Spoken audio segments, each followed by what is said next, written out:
प्यारे विद्यार्थियों, एक बार फिर आप सभी का स्वागत है। आज हम बात करेंगे प्रश्नावली 13.2 के बेसिक के बारे में। जैसा कि हमने प्रश्नावली 13.1 में ठोसों के संयोजन का पृष्ठीय क्षेत्रफल ज्ञात किया था, ठीक इसी तरह से हमारे पास जो प्रश्नावली 13.2 है उसमें हम ठोसों के संयोजन का आयतन ज्ञात करेंगे। तो हमारा जो प्रश्नावली 13.2 के लिए टॉपिक रहेगा वो होगा ठोसों के संयोजन का आयतन।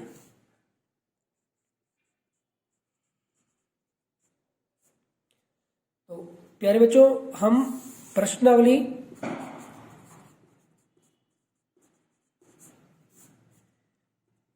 13.2 में ठोसों के संयोजन का आयतन से संबंधित प्रश्नों को हल करेंगे।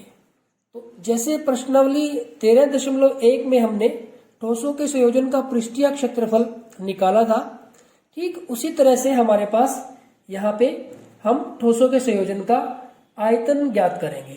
बस प्यारे बच्चों, इसमें आपको थोड़ा सा एक बात का ध्यान रखना है। मान लो हम किन्हीं भी दो ठोसों को संयोजित करते हैं। जैसे मान लो अगर हम एक अर्धगोला ले लेते हैं, एक अर्धगोला हमने लिया और उस पे हमने एक शंकु अध्यारोपित किया, तो इस प्रकार जो आपको आकृति प्राप्त हुई है, इस प्रकार जो आपको आकृति प्राप्त हुई है, उसका जो पृष्ठीय क्षेत्रफल आपने ज्ञात किया था, उसका जो पृष्ठीय क्षेत्रफल, संपूर्ण पृष्ठीय क्षेत्रफल आपने ज्ञात किया था, तो वो क्या था? ये जो आकृति हमें प्राप्त हुई है, इसका संपूर्ण पृष्ठीय क्षेत्रफल, संपूर्ण पृष्ठीय क्षेत्रफल।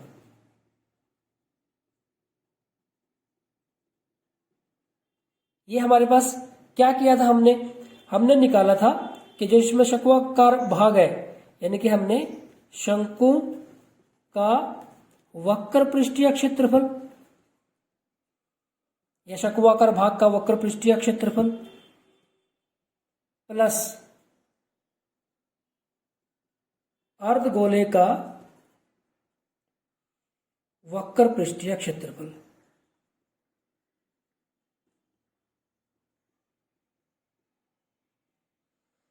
तो यहां से दोनों के वक्र पृष्ठीय क्षेत्रफल को जोड़ने से जो ये हमें आकृति प्राप्त हुई है, इसका हमें संपूर्ण पृष्ठीय क्षेत्रफल प्राप्त हुआ था। तो प्यारे बच्चों, यहां आप ध्यान रखोगे कि निकाल तो हम संपूर्ण पृष्ठीय क्षेत्रफल रहे थे, लेकिन यूज हुआ फॉर्मूला, दोनों जो पार्ट्स है, दोनों पार्ट्स शंकु और अर्धगोला है, जो उनका वक्र पृष्ठीय क्षेत्रफल यूज हुआ, सूत्र यूज हुआ वक्र पृष्ठीय क्षेत्रफल के लिए का, और दोनों का हमने जोड़ किया।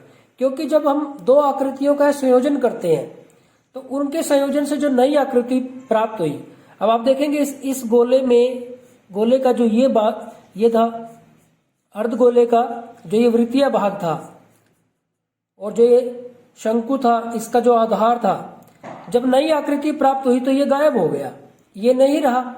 यानी कि कुछ हिस्सा है जो वो लुप्त हो जाता है। पृष्ठीय क्षेत्रफल ज्ञात करने की जो प्रक्रिया है उसमें जो कुछ हिस्सा, पृष्ठीय क्षेत्रफल का कुछ भाग लुप्त हो जाता है। तो इस वजह से संपूर्ण पृष्ठीय क्षेत्रफल में शंकु का वक्र पृष्ठीय क्षेत्रफल और अर्धगोले का वक्र पृष्ठीय क्षेत्रफल हमें ज्ञात करना पड़ा। लेकिन जब हम बात आयतन की करते हैं, इस तरह से जो आकृति हमें मिलेगी, जब उसके आयतन ज्ञात करने की बात करेंगे, जो ठोस हमें प्राप्त होगा, ठोस के आयतन ज्ञात करने की बात करेंगे, तो हम यहां पे लिखते जैसे कि ये जो ठोस हमें प्राप्त हुआ है, इस ठोस का आयतन, जो भी इसका नाम दे आप, ठोस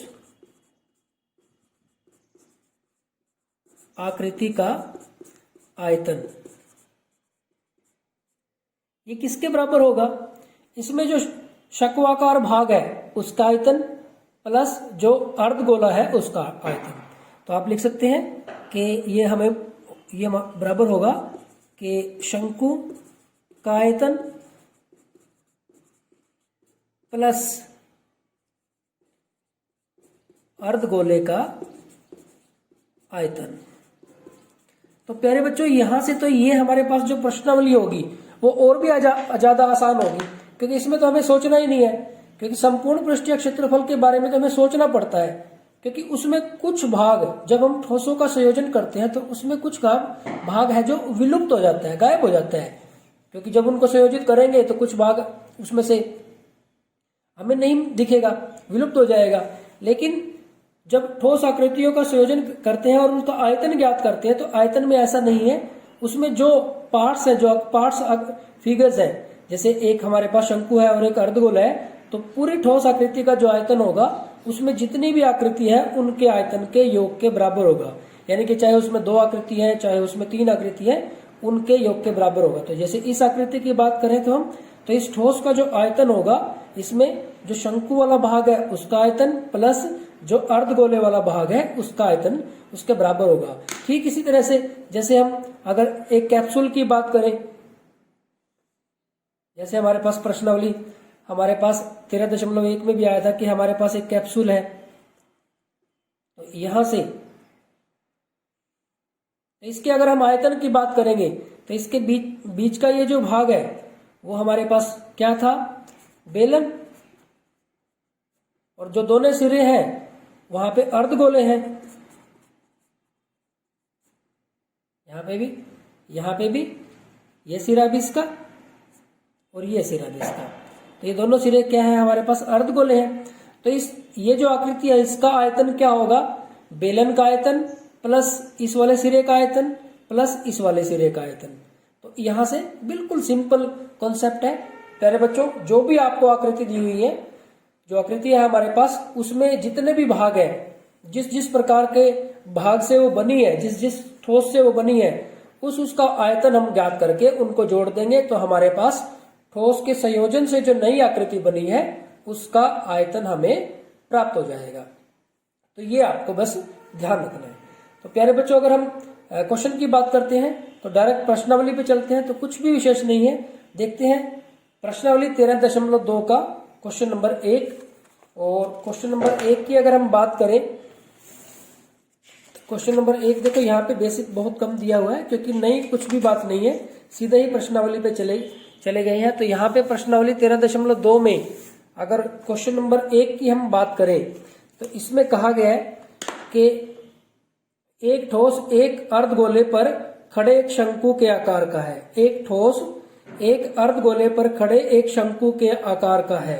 अर्धगोले पर एक शंकु बना हुआ है जिसकी त्रिज्याएं 1 सेंटीमीटर और शंकु की ऊंचाई उसकी त्रिज्या के बराबर है।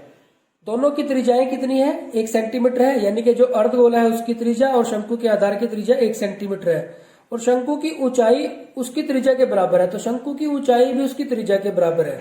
इस ठोस का आयतन पाई के पदों में ज्ञात कीजिए। ये जो ठोस हमें प्राप्त होगा उसका जो आयतन है हमें पाई के पदों में ज्ञात करना है। तो प्यारे बच्चों बिल्कुल जैसे हमने अपने बेसिक वीडियो में बनाई थी आकृति, वैसी ही आकृति है हमारे पास प्रश्न संख्या 1 में है। तो अगर हम इसको देखें तो यहाँ पे क्या कहा गया है कि एक ठोस एक अर्धगोले पर खड़े एक शंकु के आकार का है। एक जो ठोस है वो एक अर्धगोले पर, तो हम एक अर्धगोला बनाते हैं, ये हमारे पास एक अर्धगोला हो गया, इस पर खड़े एक शंकु के आकार का है। तो ऐसा एक ठोस है, और इसमें बताया गया है जिसकी त्रिज्याएं, यानी कि ये जो त्रिज्या है वो 1 सेंटीमीटर है, यहां से यहां तक कह लो या यहां से यहां तक कह लो, तो ये जो त्रिज्या है वो 1 सेंटीमीटर है। त्रिज्या हमारे पास 1 सेंटीमीटर है, और जो ये शंकु है हमारे पास, शंकु की ऊंचाई और त्रिज्या बराबर है, तो शंकु की त्रिज्या 1 सेंटीमीटर है तो शंकु की ऊंचाई भी 1 सेंटीमीटर होगी। इस ठोस का आयतन पाई के पदों में ज्ञात कीजिए। तो बिल्कुल आसान क्वेश्चन है प्यारे बच्चों। हमारे पास दिया हुआ है कि अर्धगोले की जो त्रिज्या है और जो शंकु की त्रिज्या है,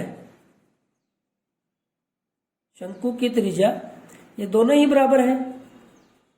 दोनों को हम क्या लिखते हैं, आर। ये कितनी दी हुई है, 1 सेंटीमीटर। और दूसरी बात, जो शंकु की ऊंचाई है, शंकु की ऊंचाई वो त्रिज्या के बराबर है, शंकु की ऊंचाई त्रिज्या के बराबर है, यानी कि वो भी कितनी है, 1 सेंटीमीटर है। तो प्यारे बच्चों आप लिखना चाहो तो लिख सकते हो कि अर्ध, ऐसा भी लिख सकते हैं कि अर्ध गोलाकार भाग की त्रिज्या या शंक्वाकार भाग की त्रिज्या। तो कॉन्सेप्ट क्लियर है, क्योंकि यहाँ पे ऐसे लिखा हुआ है कि अर्धगोले पर खड़ा है कि शंकु के आकार का है। तो अब यहां से हमारे पास हमें क्या करना है, ठोस का आयतन ज्ञात करना है। तो हम लिखेंगे कि ठोस का आयतन, जो ठोस हो है उसका आयतन क्या होगा, बराबर है। ठोस का आयतन किसके बराबर होगा, हम लिख देंगे कि अर्ध गोलाकार भाग का आयतन प्लस दूसरा क्या है हमारा, शंक्वाकार भाग का आयतन। तो ये उस ठोस के आयतन के बराबर हो जाएगा। अर्धगोले का आयतन, गोले का आयतन होता है 4/3 पाई आर क्यूब, अर्धगोले के लिए हो जाएगा 4/3 का आधा हो जाएगा, यानी कि 2/3 पाई आर क्यूब प्लस शंक्वाकार भाग का आयतन। शंकु के आयतन का हमारे पास फॉर्मूला है 1/3 पाई आर स्क्वायर एच। तो ये जो फॉर्मूला है इसमें हम अब वैल्यू पुट कर देंगे। तो जब यहाँ पे अब देखिए पाई में ही निकालना है, तो पाई को तो रहने देते हैं, क्योंकि पाई के पदों में हमें ज्ञात करना है। तो पाई की जगह पे 22/7 इसमें आप नहीं लिखेंगे। तो यहां से आप देखें कि इसमें से जो कुछ कॉमन आ रहा है उसको कॉमन भी निकाल सकते हैं। देखिए यहां पे कर लेते हैं, बटे में 3 दोनों में कॉमन है, पाई भी दोनों में कॉमन है, और आर क्यूब है और आर स्क्वायर है। तो आर, अब देखो 1/3 बाहर चला जाएगा, दोनों में बटे में 3, पाई भी बाहर आ गया और आर स्क्वायर भी बाहर आ गया।